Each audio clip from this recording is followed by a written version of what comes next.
প্রত্যেকের চরণে জানাই আমার কোটি কোটি প্রণাম। এখানে উপস্থিত সকল শ্রদ্ধেয় দাদা এবং মায়েদের যথাযোগ্য স্থানে আমার প্রণাম ও জয়গুরু। মাতৃ সম্মিলন চলছে, মায়েরা খুব সুন্দর করে এতক্ষণ সঙ্গীত পরিবেশন করলেন, প্রার্থনা করলেন, বাণী পাঠ করলেন এবং ইষ্ট প্রসঙ্গ করলেন। আমিও দুটো কথা বলি। দেখবেন আমাদের অনেক রকম বন্ধু আছে, আমরা সঙ্গটা কেমন করব সেটা বুঝতে পারি না। কিছু সঙ্গ আছে, কিছু দেখবেন আপনার বাড়িতে যে মানুষটা প্রত্যেকদিন ময়লা তুলে নিয়ে যায়, নোংরাগুলো তুলে নিয়ে যায়, তার গায়ে যদি আমার একটু ছোঁয়া লাগে, আমরা কি বলি, এই তুমি দূরে হাঁটো না, তোমার ওই নোংরা গাটা আমার শরীরে লাগছে। তার কারণ কি? সে যে নোংরাগুলো তুলে নিয়ে যাচ্ছে, তাই তাকে ছুতে আমার ঘেন্না করছে। কিন্তু সেই মানুষটা যখন স্নান করে আসছে, তার আর আমার মধ্যে কোনো তফাৎ থাকছে না, তাই না? তো এই ময়লা তো যে ফেলে সে স্নান করে শুদ্ধ হয়ে গেল। কিছু মানুষ আছে যে আমার মনটাকে ময়লা করে দেয়, কিন্তু সর্বক্ষণ একটা ফোনের মধ্য থেকে আমার কানের মধ্যে কুটিল কুটিল কুটিল কুটিল কথা বলে বলে আমার মনটাকে দিগ্ভ্রষ্ট করে দেয় ঠাকুরের কাছ থেকে। তাই আচার্যদেব বলছেন, সঙ্গটা তোমার ঠিক করো। তুমি কার সঙ্গে মিশবে যে তোমাকে হাত ধরে ঠাকুরের কাছে নিয়ে চলে যাবে? তোমার শুনবে না তোমার নিন্দা চর্চা। এই তুমি সকাল থেকে আমাকে কানটা তো খেয়ে ফেলে দিলে গো, আমার মনের মধ্যে তো ঠাকুরের কোনো কাজই আমি করতে পারছি না। তুমি আমাকে ঠাকুরের কথা শোনাও। যে মানুষ আমাকে ঠাকুরের কথা শোনাবে, আমিও যাতে প্রেরণা পাই ঠাকুরের কাজে, তার সাথে মিশবো। তাই স্নান করলে তো আমার শরীর শুদ্ধ হয়ে যাবে গো মা। এই মনটা যদি শুদ্ধ না করতে পারি, তাহলে সারাটা দিন আমি তলিয়ে যাব, আমি বুঝে দেখবো না আমি কার সাথে মিশলাম। তাই আমার সঙ্গটা ঠিক করা লাগে। তাই ঠাকুরের কাছে প্রার্থনা করতে লাগে, ঠাকুর তুমি আমাকে একটু শিখিয়ে দাও না গো, তোমাকে আমি কেমন করে ভালোবাসবো। তাই যে তাকে ভালোবাসে তার সঙ্গ করতে হয়। কে তাকে ভালোবাসে? আচার্যদেব, আচার্য পরম্পরা। তাই তো তিনি ঠাকুর মানুষের কাঙাল, বসে থাকেন মানুষের জন্য। তাই তিনিও আমাদের জন্য বসে থাকেন, আমাদেরকে ভালোবাসা দেওয়ার জন্য। এই যে আমরা যারা এখানে আজকে উপস্থিত হয়ে রয়েছি, কেউ কিন্তু বলতে পারবে না সে সর্বদিক থেকে সুখী। কোনো না কোনো কষ্ট তার জীবনে আছে, কোনো না কোনো কষ্ট তার জীবনে আছে। তাই তো ঠাকুর বলছেন সত্যানুসরণে, অভাবে পরিশ্রান্ত মন ব্রহ্ম জিজ্ঞাসা করে নতুবা করে না। গিয়ে দেখবেন সেই মানুষটার জীবনে কোনো না কোনো কষ্ট আছে।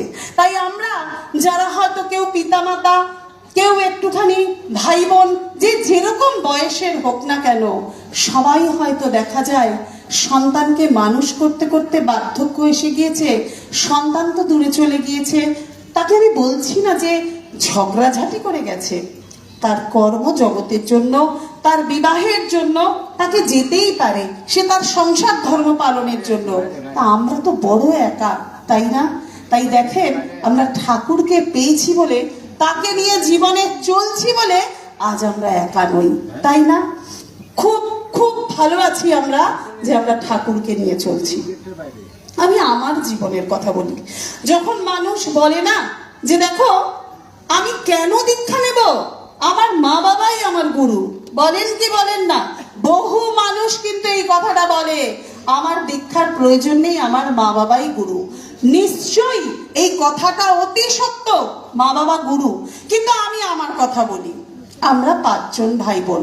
আমার দিদি বসে আছে, পরে হয়তো আমাকে বকবে, কিন্তু তাও বলছি। আমি আমার ভাই বোনের থেকে অনেকটা ছোট, বয়সের গ্যাপিংটা অনেক বেশি আমার বড় দাদার সাথে, সবার সাথে। আমার মা ভাবলো যে আমার একটু বয়স হয়েছে, মানে মায়ের এই সময় আমার এই সন্তান পেটে আসলো, আমি একে নষ্ট করে ফেলবো। আমার মা আমাকে মেরে ফেলার জন্যই কিন্তু গেল নার্সিং হোমে। ডাক্তারের কাছে যখন গেল, ডাক্তার আমাকে কিন্তু নষ্ট করতে পারলেন না। তাহলে আমরা যে বলছি আমার মা বাবা গুরু, আমি তো পৃথিবীর আলো দেখার আগেই আমার মা আমাকে মেরে দিতে চলে গিয়েছিলেন। আমি মায়ের নিন্দা করছি না, এরকম বহু মানুষের জীবনে হয়ে থাকে কিন্তু, যে সন্তানকে নষ্ট করতে তারা চলে গেল, যে আমি হয়তো অভাবের তাড়নায় আর মানুষ করতে পারবো না। মাকে এখন হাসতে হাসতে রোজ বলি, তুমি আমাকে মারতে চেয়েছিলে, ঠাকুর পাঠিয়েছেন তার কাজের জন্য, তুমি মারার কে গো? তুমি আমাকে মারার কে? পারোনি না? ঠাকুর যতদিন তার কাজ করিয়ে নেবেন ততদিন আমি তার কাজ করব। তারপর যখন ভাবলাম স্বামীও অল্প বয়সে চলে গেল, অনেকেই হয়তো ভাবে যে আরে এই মানুষটারও তো বিয়েই হয়নি। বিয়ে হয়েছে, স্বামী চলে গেছে। তো তখন আমি ভাবি, মেয়েকে নিয়ে যখন রোজ রাত্রিবেলায় শুতে যাই, তখন কিন্তু ঠাকুরকে বলি, ঠাকুর আমার কিন্তু তুমি ছাড়া কেউ নেই। আমার যদি জ্বর আসে, আমার একটা ওষুধ এনে দেওয়ারও কেউ নেই। আমার কিন্তু মেয়েটা কাজে চলে যায়, একলা একলা সকাল থেকে রাত অবধি থাকি। তখন কিন্তু আমার মনে হয় যে ঠাকুর তোমাকে যদি জীবনে না পেতাম, হয়তো কবে পাশেই রেল লাইন, সেখানে গলা দিয়ে শুয়ে থাকতাম। কিন্তু ঠাকুর আছেন, তাই জন্য এতটুকুও ভেঙে পড়ি না। কিভাবে? যে ঠাকুর তুমি তো আমার আছো। একদিন আমার খুব জ্বর, একটি উৎসবে আমার নাম রয়েছে, সেই দাদা আমাকে বারবার ফোন করে যাচ্ছে, বিজয়া মা আপনার বক্তব্য আছে, আপনি আসতে পারছেন না। আমি দাদাটিকে বললাম, দাদা আমি পারতপক্ষে কোথাও ক্যান্সেল করি না, কিন্তু আমার যাওয়ার মতন পরিস্থিতি নেই, খুব জ্বর আমার, আমি পারছি না বলে ফোনটা রেখে বেহুশের মতন শুয়ে পড়েছি। ঠাকুরের দিকে তাকিয়ে বলছি, ঠাকুর গো কৌটো থেকে একটা বিস্কুট এনে খেয়ে যে আমি একটু জল খাবো, সেই পরিস্থিতিটা আমার নেই। কারণ মেয়েকে কাজে যেতেই হয়েছে, ও যেখানে চাকরি করে সেখানে ছুটি বলে জিনিসটা থাকে না। তারপর আমি যখন শুয়ে রয়েছি অঘরে, দেখছি কে যেন আমার মাথাটার মধ্যে একটু হাত বুলিয়ে দিলেন, আমার শরীরের মধ্যে যেন একটা শক্তি আসলো। আমি উঠে গেলাম, দুটো বিস্কুট খেয়ে জ্বরের ট্যাবলেট খেলাম। প্রত্যেকটা দিন, প্রত্যেকটা মুহূর্ত বুঝতে পারি তিনি আমার জীবনে আছেন, তাই আমি কখনো ভয় পাই না। আমাকে প্রত্যেকটা মানুষ বলে, ফ্ল্যাটের আমরা যেখানটা থাকি পার্ক সার্কাস চিত্তরঞ্জন হসপিটালের কাছে, 24 ঘন্টায় সেখানে অশান্তি লেগে থাকে। কোনটা যে চকলেট বোম ফাটে আর কোনটা যে আসল বোম ফাটে সেটাই বুঝতে পারি না। তো আমাকে আমার ফ্ল্যাটের লোকেরা বলে, আমাদের সবার ঘরে কিছু না কিছু প্রোটেকশন আছে, তাদের ঘরে কারোর সবার হয়তো কিছু না কিছু প্রোটেকশন তারা রেখে দিয়েছে, সরকারি মতে হোক যেভাবে হোক। আমাকে বলে, তোমরা তো মামি একা থাকো, তোমার কি কোনো প্রোটেকশন আছে? নয়তো আমাদের ডেকো।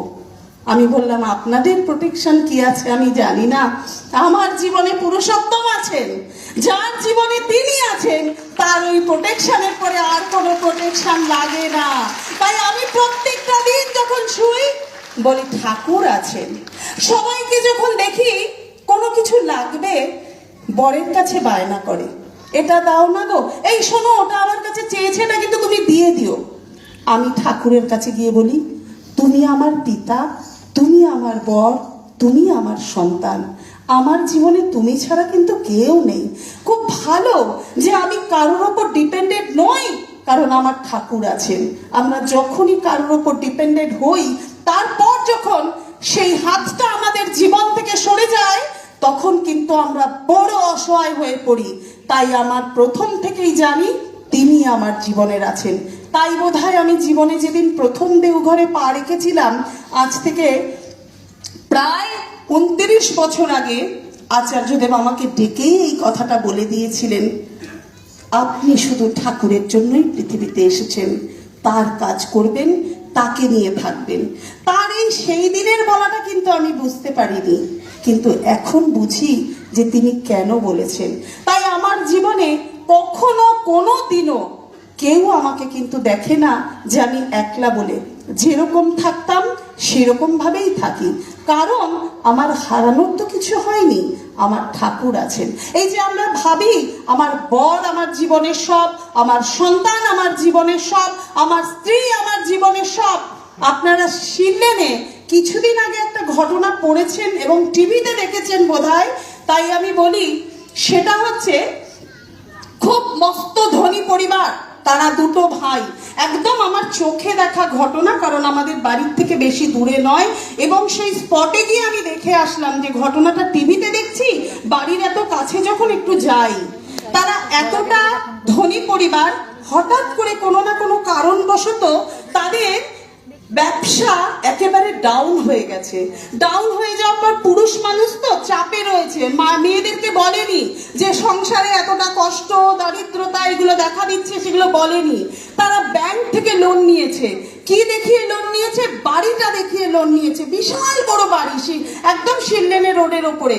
সেই বাড়ি দেখিয়ে এবার লোন শোধ করতে পারেনি, সেই ব্যাংক তো লোন বাড়ি নিয়ে নিয়েছে। গাড়ি দেখিয়েছে, গাড়িও নিয়ে নিয়েছে, আর তো টাকা পয়সা নেই। দুই ভাই শুধু জানে যে তাদের মধ্যে কি চলছে, বউও জানে না, সন্তানরাও জানে না। রাত্রিবেলায় দুই ভাই পরিকল্পনা করে পায়েস রান্না করলো। সেই পায়েসের মধ্যে বিষ ঘুমের ওষুধ মিশিয়ে দিল। সেই পায়েস দুই বউ খেলো এবং দুটো বাচ্চা ফুটফুটে তারাও খেলো। তার মধ্যে একটি ছেলে, সে অজ্ঞান হয়নি, বউটা অজ্ঞান হয়ে গেছে, দুটো বউই অজ্ঞান হয়েছে, মেয়েটাও অজ্ঞান হয়েছে, কিন্তু বাচ্চা ছেলেটা অজ্ঞান হয়নি। দেখছে বাচ্চা ছেলেটা পুলিশকে যখন বয়ান দিচ্ছে, তার বাবা এবং কাকা এসে মায়েদের গলাটার নালি কেটে দিল, হাতের শিরাটা কেটে দিল। তোড়পে তোড়পে বউগুলো মরে গেল। নিজের মেয়েটাকেও বাবা ঠিক গলার নাড়িটা কেটে দিল, হাতের শিরাটা কেটে দিল, করে পড়ে রইল।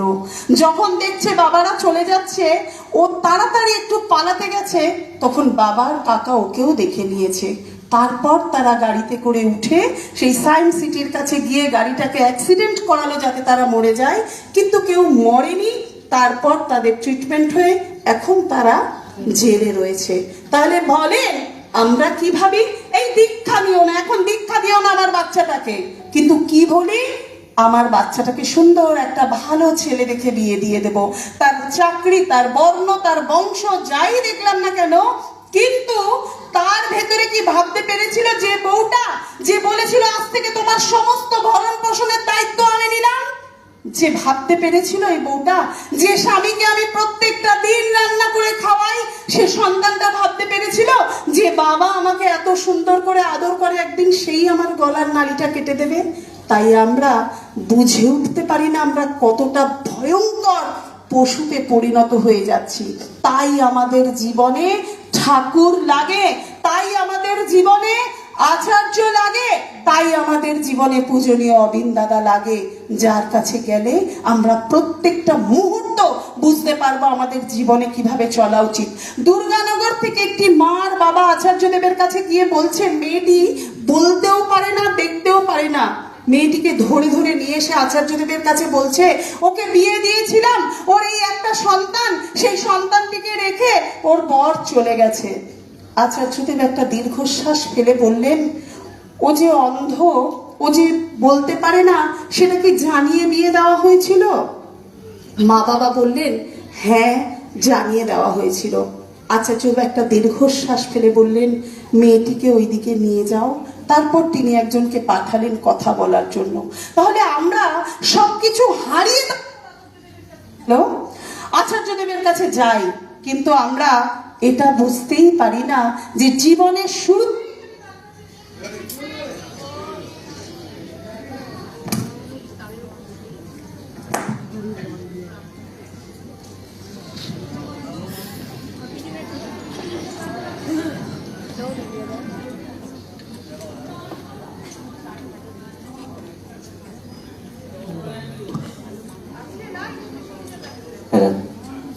তাই শুরুতেই যদি আমরা তার কাছে যাই, তাহলে আমাদের কিন্তু আর এই দিনটা দেখতে হয় না। তাই একটি বাচ্চাকে যখন নিয়ে গেছে, বাচ্চাটি অ্যাবনর্মাল, না কথা বলতে পারে না কিছু, তার বাবা মা বলছেন আচার্যদেবের কাছে গিয়ে, আগে আমরা সমস্ত ডাক্তার দেখিয়েছি, ও সুস্থ হয়নি, ওর জন্য আমরা সমস্ত রকম ভেবেছি, এই স্কুলে পড়াবো ওই স্কুলে পড়াবো, কেউ ভর্তি নেয়নি, আগে আমরা কি করব? চিরকাল তো আমরা বেঁচে থাকবো না, তখন কি হবে? আচার্যদেব বললেন, আপনি বাড়িতে গাছ লাগান না, সেই গাছে জলও দেন, কিন্তু সেই গাছগুলো কতটা লম্বা চওড়া হয় জানা নেই, কিন্তু বন জঙ্গলে গিয়ে দেখবেন সেই গাছে কিন্তু আপনি জলও দিচ্ছেন না, মাটিও কোপাচ্ছেন না, সেটা প্রকৃতিতে কত সুন্দর করে বেড়ে উঠছে। ঠিক তেমনি ওকে যখন পরমপিতা পাঠিয়েছেন তখন ওর সমস্ত দায়িত্ব পরমপিতা নিয়েই আছেন, আপনি শুধু তার সাথে তাকে যুক্ত করে দিন। তাই আমাদের জীবনে ঠাকুরকে পেয়েছি, আমরা নিশ্চিন্তে আনন্দে থাকবো। ঠাকুর, আমার জীবনের শেষ নিঃশ্বাস পর্যন্ত আমি যেন তোমাকে দুয়ারে দুয়ারে বলতে পারি গিয়ে তোমার কথা। তাই তো হচ্ছে ডিপি ওয়ার্ক, যেটা আমাদেরকে সুন্দর এবং সুস্থ রাখবে। তাই মাগো, সময় থেকে বসে বসে টিভি দেখে সময় না কাটিয়ে, পা দুটোকে অথর্ব না করে প্রত্যেকটা দিন এক একটা বাড়িতে যাবেন আর নিজের জীবনে ঠাকুরের দয়ার কথা বলবেন। বলে এসে দেখবেন বাড়িতে কত সুন্দর শরীরে শক্তি আসছে, কত সুন্দর মন চনমন হয়ে যাচ্ছে। আর তখন মনে হবে, ঠাকুর তুমি সত্যি আমার জীবনের সব কিছু। তাই আমরা প্রত্যেকে যেন তাকে নিয়ে জীবনে চলতে পারি। প্রত্যেকের মঙ্গল কামনা করে আমি আমার ইষ্ট প্রসঙ্গ এখানেই শেষ করলাম। জয় গুরু।